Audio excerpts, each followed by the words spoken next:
Es un gusto saludar a todos ustedes en esta hora, cuando por la gracia del Señor tenemos la vida. ¿Y para qué la tenemos? ¿Acaso no debe ser para que le sirva al Señor? Así que vamos a comenzar a servirle, ¿qué les parece?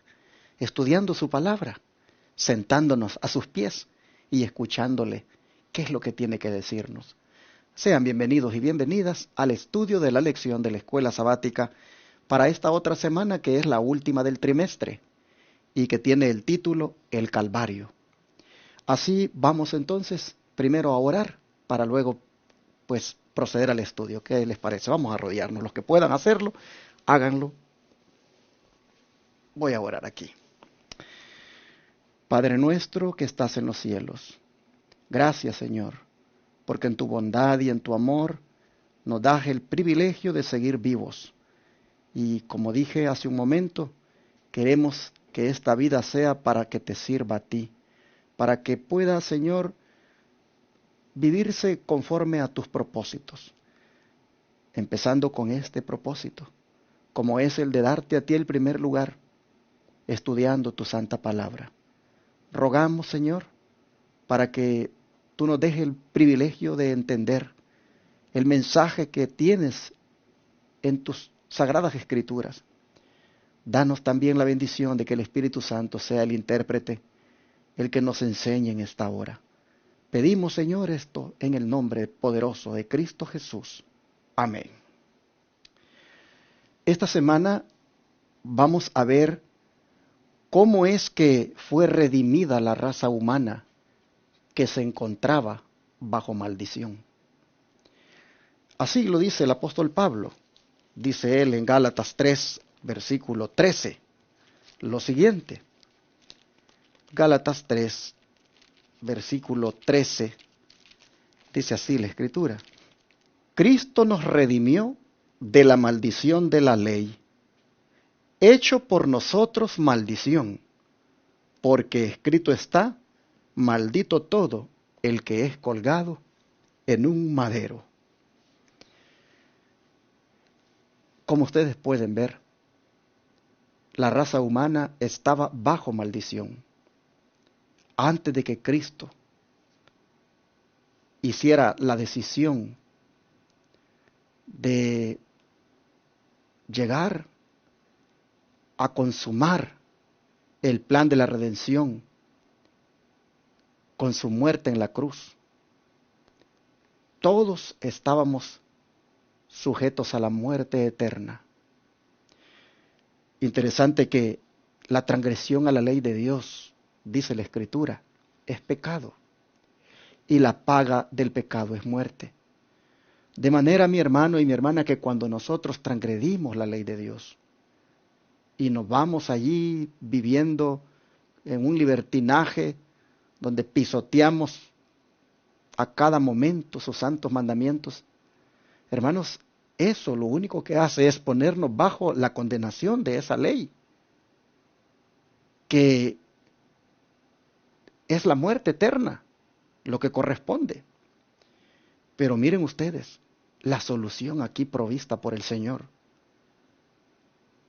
Todos nosotros, sin Jesús, estamos bajo maldición. Todos nosotros, por transgresores de la ley de Dios, lo que nos corresponde es la maldición de la muerte eterna. Pero dice aquí el apóstol que Cristo nos redimió. ¿Por qué? Porque éramos esclavos de la muerte eterna. Satanás, ese era el premio que nos iba a dar al final de nuestros días. Pero el Señor viene y nos redime. Y nos redime de una manera donde Él carga con la maldición, dándole cumplimiento a aquella palabra que dice, maldito todo el que es colgado en un madero. Esta expresión, maldito todo el que es colgado en un madero, prácticamente está en Deuteronomio 21:23. Vamos a leerla. Dice la Escritura de la siguiente manera. Deuteronomio 21:23. dice la Escritura. No dejaréis que su cuerpo pase la noche sobre el madero.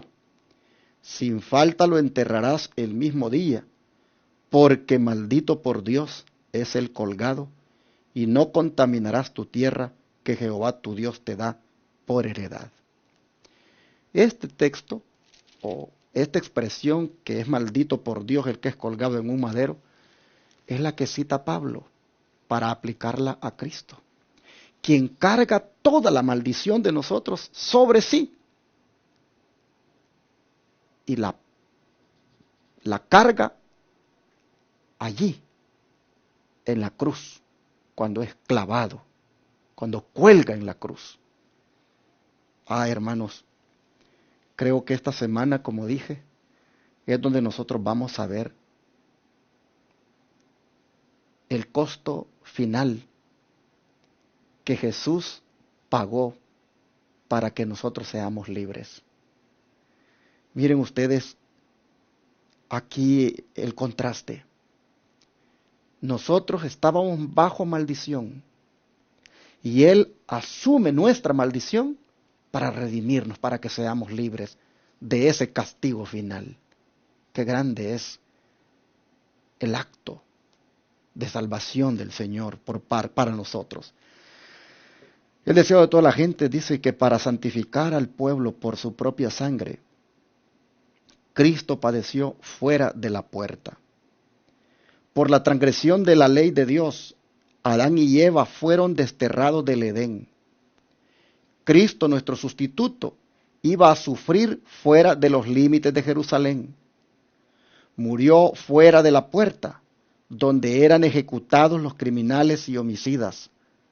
Rebosan de significado las palabras: Cristo nos redimió de la maldición de la ley, hecho por nosotros maldición. Deseado de toda la gente, página 690. Interesante el paralelo. Adán y Eva fueron desterrados del Edén. Y Cristo, nuestro sustituto, tuvo que sufrir fuera de los límites de Jerusalén. Murió fuera de la puerta, donde eran ejecutados los criminales y homicidas. Y todo para santificarnos a nosotros, dice, con su propia sangre. Nosotros miramos aquí que el don profético dice que Jesús pues fue colgado en un madero, uniendo lo que Pablo acaba de decir, fuera de la puerta de la ciudad de Jerusalén, fuera de los límites. ¿Pero a dónde específicamente? Lucas 23:33 nos dice el nombre del lugar. Dice así la Escritura. Lucas 23:33.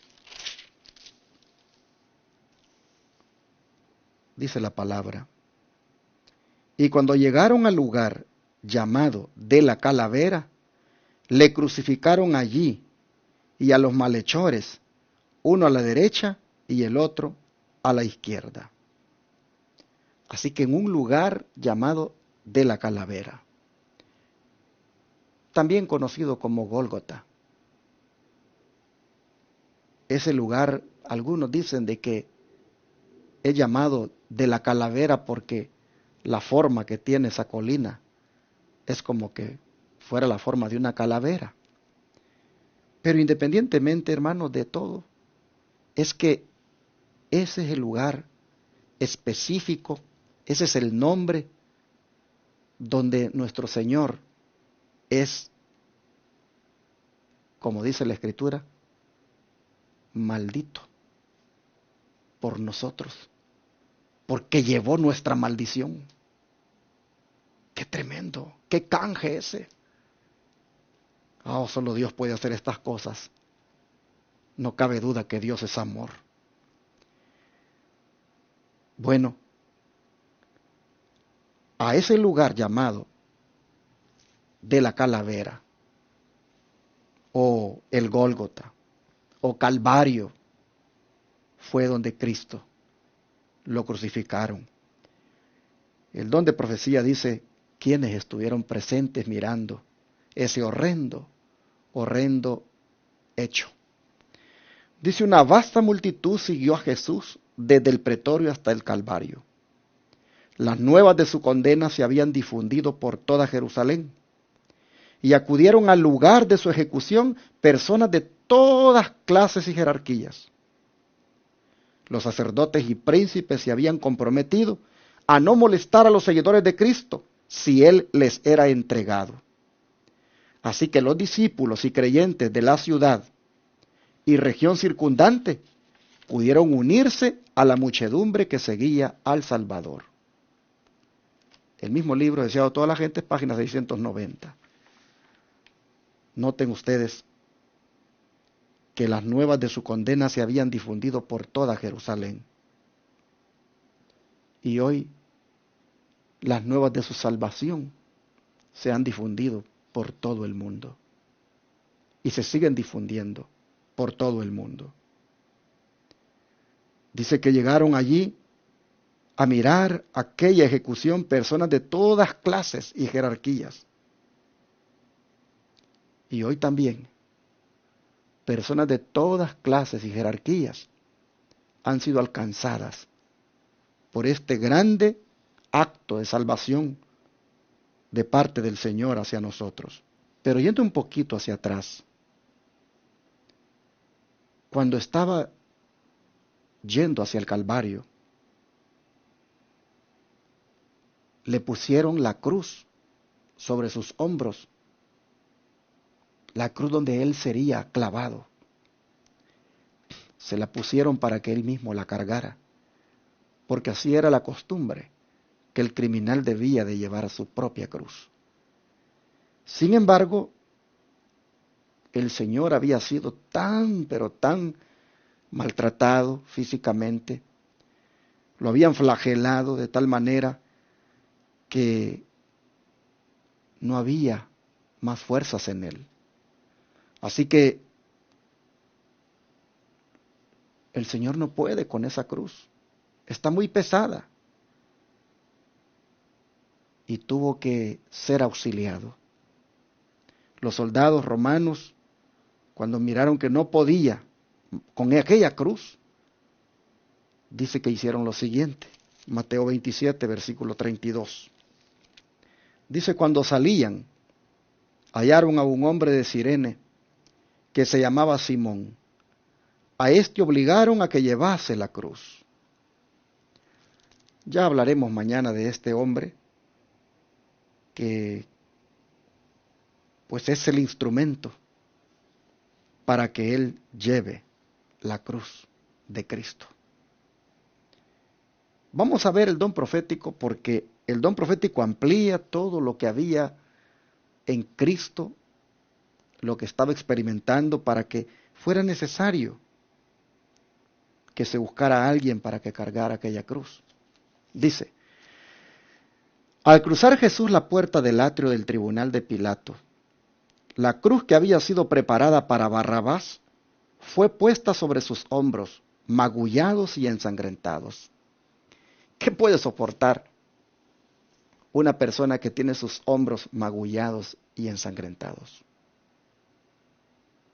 Oh, ya no sé, pero solo de imaginarme el cuadro, digo, qué difícil fue eso. Dice, 2 compañeros de Barrabás iban a sufrir la muerte al mismo tiempo que Jesús, y se pusieron también cruces sobre ellos. Ah, pero ellos no llevaban sus hombros magullados y ensangrentados como Cristo. Dice, la carga del Salvador era demasiado pesada para él en su condición débil y doliente. Desde la cena de Pascua que tomara con sus discípulos, no había ingerido alimento ni bebida. Así que aquí le agregamos la debilidad física también que él tiene ya. En el huerto de Getsemaní, dice, había agonizado en conflicto con los agentes satánicos. Había soportado la angustia de la entrega y había visto a sus discípulos abandonarle y huir. Había sido llevado a Anás, luego a Caifás y después a Pilato. De Pilato había sido enviado a Herodes, luego de nuevo a Pilato. Las injurias habían sucedido a las injurias, los escarnios a los escarnios. Jesús había sido flagelado 2 veces y toda esa noche se había producido una escena tras otra de un carácter capaz de probar hasta lo sumo a un alma humana. Cristo no había desfallecido, no había pronunciado palabra que no tendiese a glorificar a Dios durante toda la deshonrosa farsa del proceso. Se había portado con firmeza y dignidad. Pero cuando después de la segunda flagelación, la cruz fue puesta sobre él, la naturaleza humana no pudo soportar más y Jesús cayó desmayado bajo la carga. La muchedumbre que seguía al Salvador vio sus pasos débiles y tambaleantes, pero no manifestó compasión. Se burló de él y le vilipendió, porque no podía llevar la pesada cruz.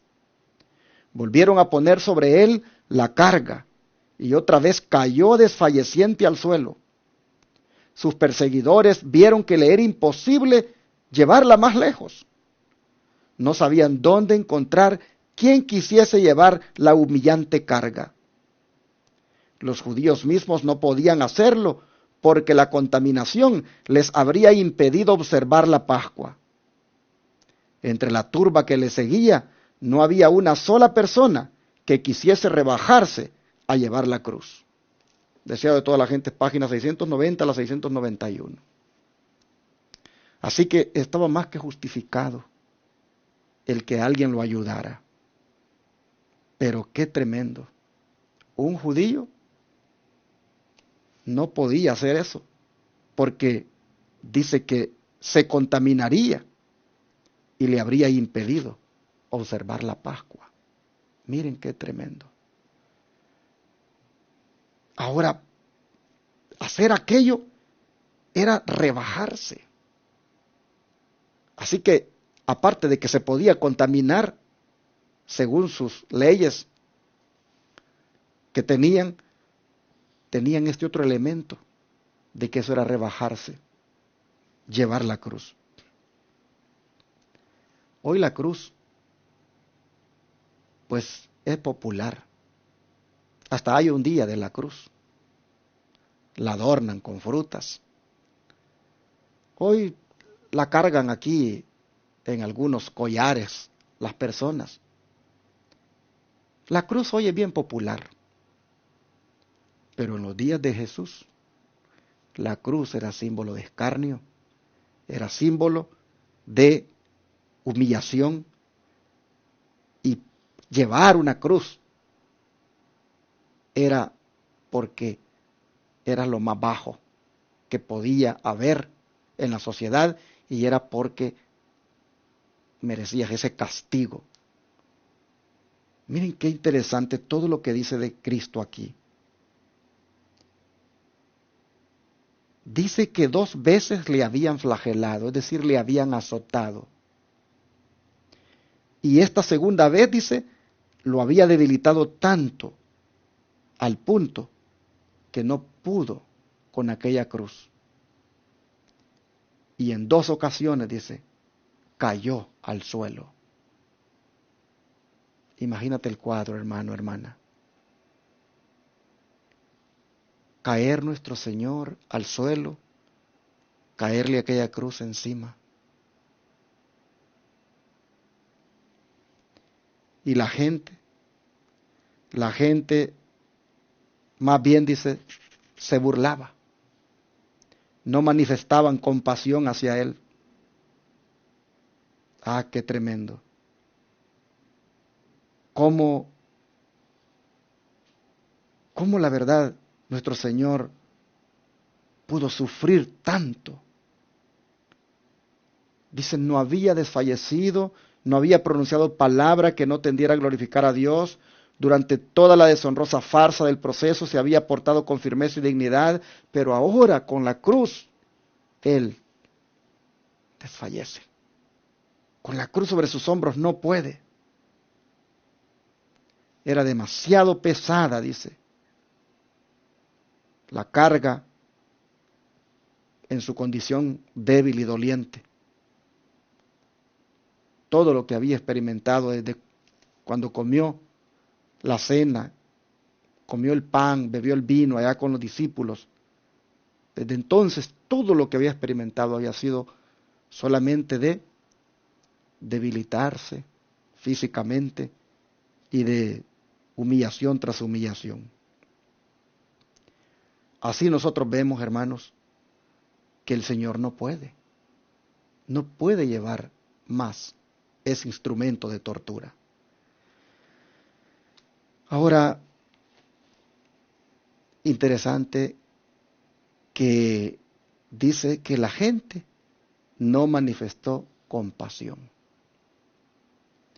Y surge la pregunta, cuando nosotros leemos esto, cuando vemos el cuadro imaginariamente, ¿qué despierta en nosotros? Despierta en nosotros, hermanos, amor por Él.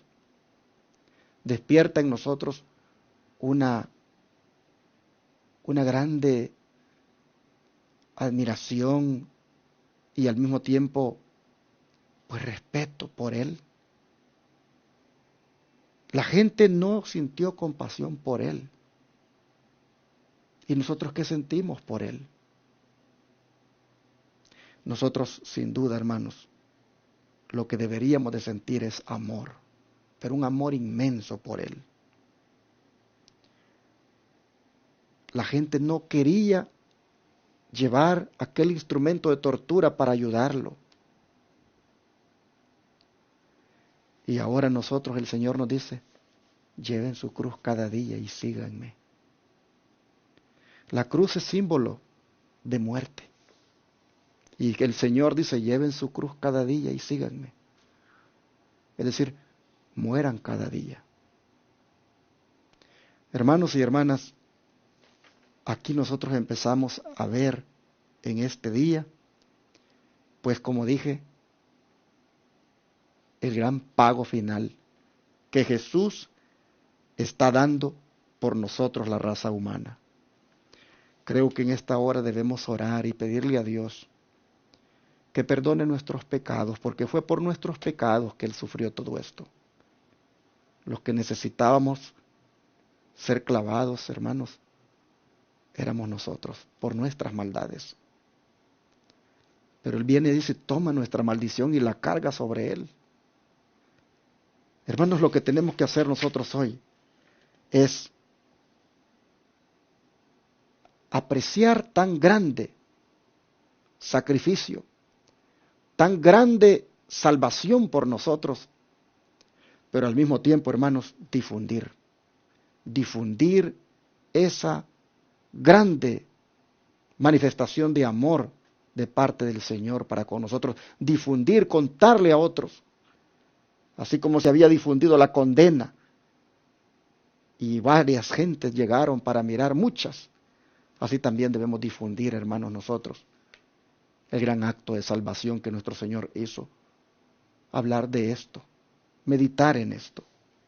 Vamos a orar en esta hora y a pedirle al Señor que despierte en nosotros el verdadero sentimiento por el grande acto de salvación que Él hizo en nuestro favor. Vamos a orar.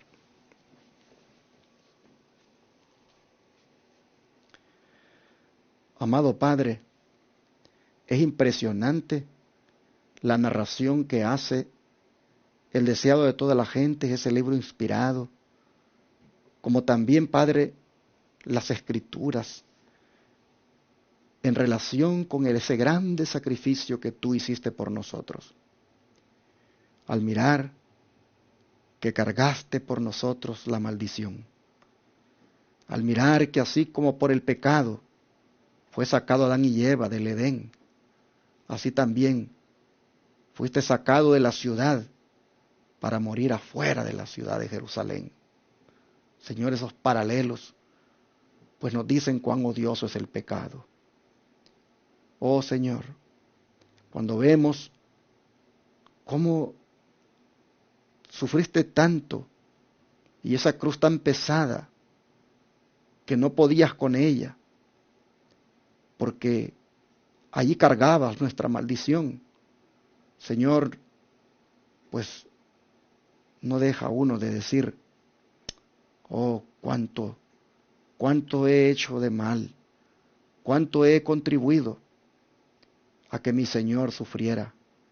De manera, Padre, que en esta hora, reconociendo nuestro pecado y reconociendo que por nosotros fuiste maldecido, te pusiste bajo maldición, Señor, ahora entonces, no solo pedimos que nos perdones, sino que también que nos dejes un nuevo corazón, de tal manera, Señor, que odiemos el pecado, un corazón donde no haya cabida para la envidia, para el orgullo, para el egoísmo, para el odio, un corazón donde haya puro amor, amor hacia ti en primer lugar, para que te sirvamos de todo corazón, y amor hacia nuestro prójimo.